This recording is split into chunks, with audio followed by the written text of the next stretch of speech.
Olemme Eurajoella Konekeskus Mikolan takapihalla, mihin olemme juuri saaneet koeajoradan mönkijöiden koeajoja varten. Täällä asiakkaat pääsevät testaamaan, mitä ominaisuuksia niissä on, eli päästään testaamaan ohjaustehostinta, jousitusta, moottorin tehoa ja yleensäkin maasto-ominaisuuksia.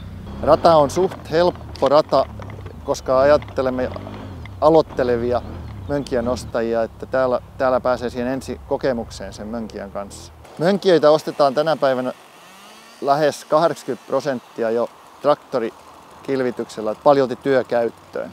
Osittain siinä on harrastustakin ja nuoriso ostaa mopoauton tilalle mönkkiä. Mönkijöillä voidaan tehdä hyvin moninaisia metsätöitä, eli tuulen kaatopuita monet keräilevät mönkijöiden kanssa ja ihan ensiharvennuksessa talteen otettavat puut on erinomaisen kokoisia. Mönkijän liitettävän metsäperäkärryn kanssa päästään tuomaan ne pois metsästä.